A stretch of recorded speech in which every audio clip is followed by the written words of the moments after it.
Hello viewers আজি আপোনালোকক পুনৰবাৰ আমাৰ চেনেললৈ স্বাগতম জনালোঁ ভিউৱাৰসকল আজি মই চাদৰত দহি কেনেদৰে বাটো তাৰে এটি ভিডিঅ' লৈ আহিছোঁ এয়া এখন হৈছে মোৰ অৰেঞ্জ কালাৰ এখন চাদৰ আৰু ইয়াত মোৰ ব্লেক কালাৰ ফুল আছে গুটেখনতে অকল ব্লেক কালাৰ ফুল আছে এহে মই ইয়াত দহিটো আজি দিবৰ কাৰণে এনেকৈ ব্লেক কালাৰ এটা ডলি গুলি লৈছোঁ আৰু ইয়াক বান্ধিবৰ কাৰণে এটা গুলি লৈছোঁ যেটো আসলে ব্লেক হ'ব লাগিছিল মই ব্লেক কালাৰ বিচাৰি নাপালোঁ কাৰণে এটোকে ললোঁ কিন্তু আপোনাকে দহি বাটিলে দেখি গম পাব এটো কালাৰ একেবাৰে ওলাই নপৰে লুকাই যাব আৰু এটা ৰোলেক্স লৈছোঁ এয়া গাঠি দিবৰ কাৰণে আৰু এখন কেচি আৰু সম্পূৰ্ণ প্ৰচেছটো মই আপোনালোকক দেখুৱাই যাম ভিডিঅটো চাই থাকিব আৰু মই দহি বাটিবৰ কাৰণে চাদৰখন প্ৰথমতে খুব মিহিকৈ এনেকৈ এটা আগটো চিলাই ললোঁ এয়া খুব মিহি মিহিকৈ চিলাইছোঁ তেতিয়া দেখিবলৈ ভাল লাগিব দাঁতকে চিলালে মানে বেয়া দেখাব আৰু চাদৰখনত মই যেহেতু পটি লগোৱা নাই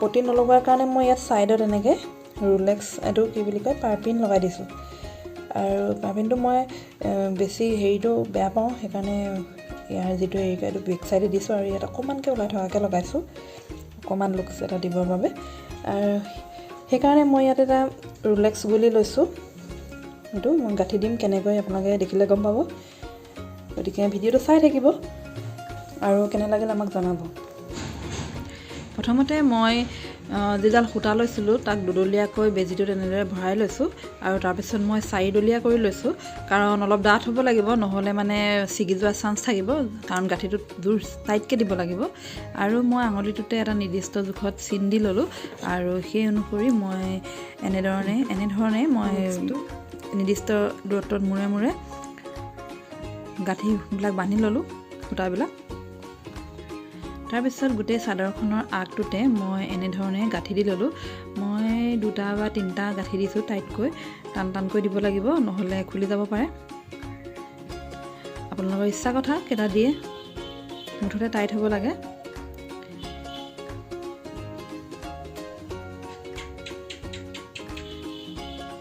গোটেই চাদৰখনৰ আগটোতে মই এনেধৰণে বান্ধি ললোঁ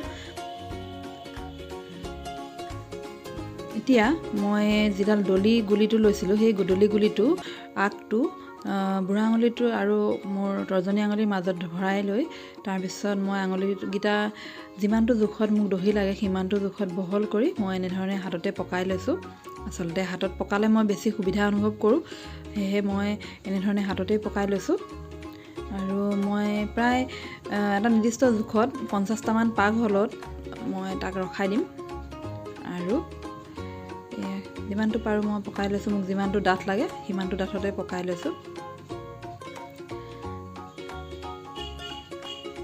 এতিয়া মই এক আগটোত কাটি দি এইখিনি উলিয়াই ললোঁ এয়া আৰু মাজতে মই এনেধৰণে এটা টিপা ৰাখি পেলাই যিখিনি মই ৰছী বান্ধি থৈছিলোঁ চালৰ আগত তাত এতিয়া মই এই দহিবিলাক বান্ধি যাম এটাকৈ এয়া বান্ধোতেনে খুব সাৱধান হ'ব লাগিব আৰু অকমান ধুনীয়াকৈ বান্ধিব লাগিব একেবাৰে সহজ পদ্ধতি মই এইটো পদ্ধতি বেছি সহজ পাওঁ হয়তো বহুতে বেলেগ বেলেগ পদ্ধতিৰে কৰিব পাৰে ইচ্ছা কথা এয়া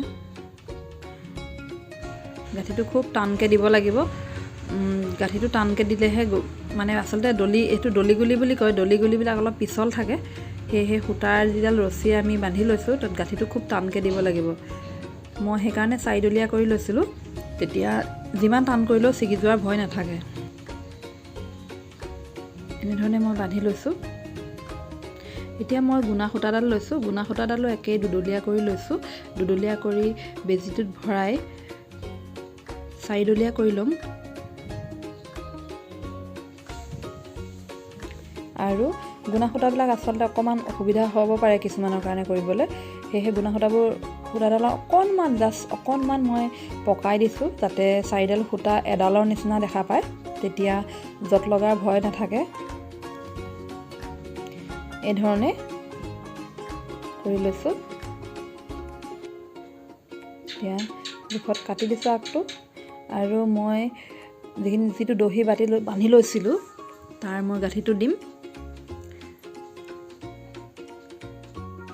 এনেকৈ মাজেদি ভৰাই গুণা সূতাডাল আঙুলিটোৱে টিপাটো ৰাখি লৈছোঁ তাৰপিছত সূতাখিনিৰ তলেদি এনেধৰণে বেজিটো ভৰাই দিছোঁ আৰু দুটা পাক দি লৈছোঁ। আচলতে এই পাক দুটা পিছত দিলে বেছি সুবিধা হ'ব বুলি ভাবি মই পিছত দিছোঁ, কাৰণ গুণা সূতা আৰু চাৰিদুলীয়া কৰি লোৱাৰ কাৰণে য'ত লাগি যাব পাৰে, সেয়েহে এইডোখৰত পাককেইটা দিছোঁ মই।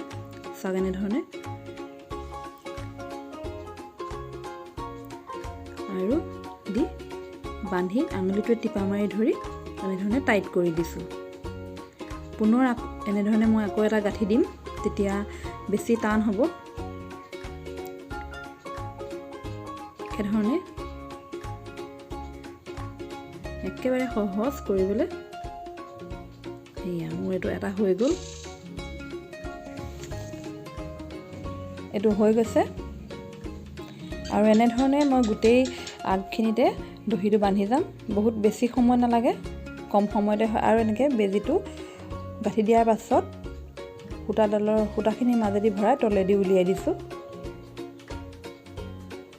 উলিয়াই দি মই জোখত কাটি দিছোঁ।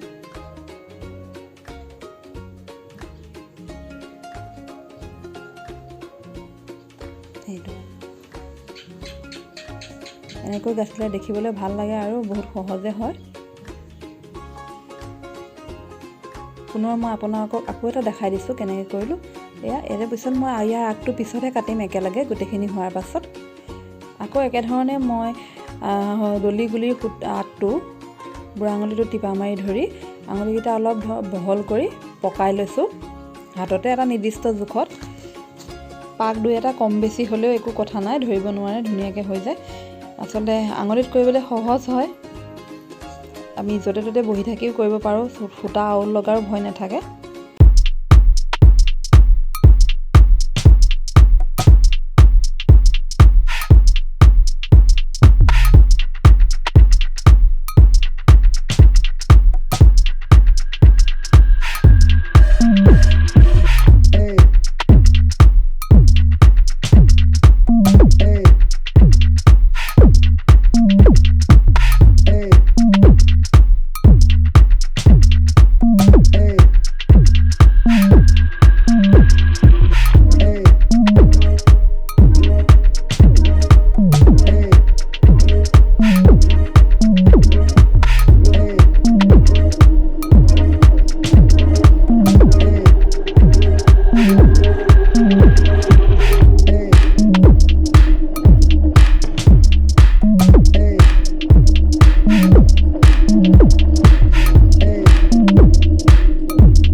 কৰোঁ। প্ৰথমতে মাজৰ সূতাখিনি এনেধৰণে কাটি লৈছোঁ। কাটি লৈ যিবিলাক আগবাঢ়ি আছে আগবিলাক সেইবিলাক অকণমান মিলাই দিছোঁ। হৈ গ'ল।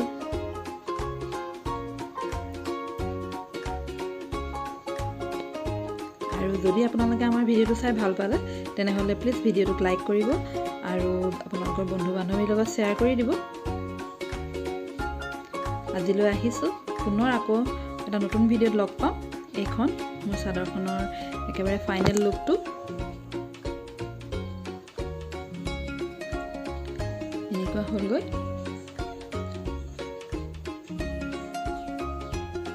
এয়া পিন্ধিলত এনেকুৱা লাগিছে।